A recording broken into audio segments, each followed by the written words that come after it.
Hey guys, mga sako na nakatambak na gagamitin natin sa pwesto. Tapos ito na pala yung bakante na pwesto. Andiyan ilipat na natin yung mga gamit. And then ayan siya. Ayan, nakatambak lang. And then yan yung mga racks na nabili natin sa TikTok shop. And then ina-assemble ko na siya. Ayan. So, 2 peraso yung nabili natin na parang pa-triangle. And then, 2 peraso naman yung nabili nating pa-rectangle. So, meron naman siyang manual kaya madali lang siyang masundan. Di na ako gumamit dyan ng screw guys kasi madali lang naman siyang ikabit. Ikot-ikot lang. Yun nga lang, yung mga racks natin is kailangan wag masyadong madami para hindi, yung ilalagay para hindi siya matumba or dislocate. Charis mo dislocate para hindi matanggal yung pagkaka-assemble natin. Ayun. So, ayan. Inaaral ko muna yung manual niyan kasi nakakalito rin siya pag first time, lalo't hindi ka nanood ng tutorial kung paano kinakabit. Ayan. Inuna ko na muna tong triangle kasi wala lang. Ito kasi yung mas maikli. So, ayan. Samahan nyo lang akong i-assemble yan. Ayan, sige, go lang.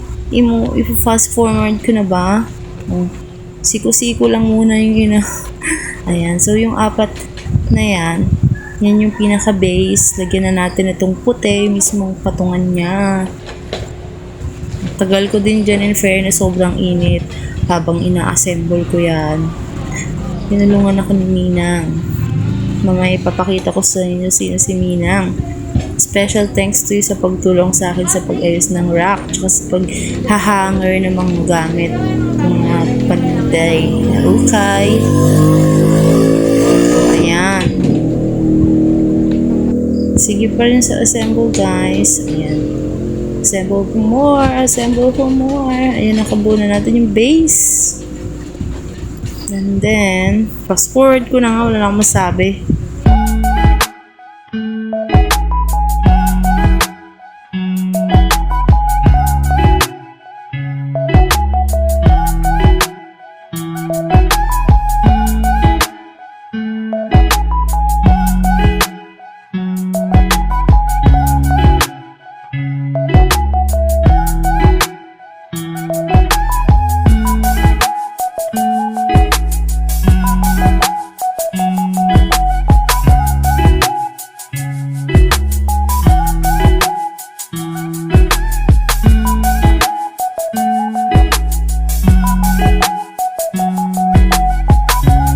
Ayun na guys, so tawa-tawa lang tayo para hindi natin ma-feel mahirap pag-assemble, charis. Sobrang init din naman kasi dito talaga, as in. So ito na nga, yung rectangle wrap na mas mataas. Tatagalan natin siya sa bubble wrap at for sure, marami na naman tayong puputukin. Kayo din ba guys? Gusto nyo rin bang pinuputok ng bubble wraps? Diba parang gaan ng feeling? Ayan. So, ayan si Minang guys. Siya yung assistant natin for today's video. Charis, inaabutan ko lang siya ng bolt. Tsaka yung mga hooks. Ayan. Thank you Minang sa pag-help sa akin. Chikahan tawanan habang nag-assemble.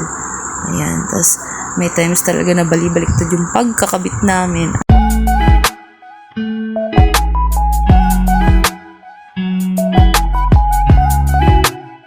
Tapos nagmerienda lang kami ng vanilla tsaka ng milk tea malapit sa shop.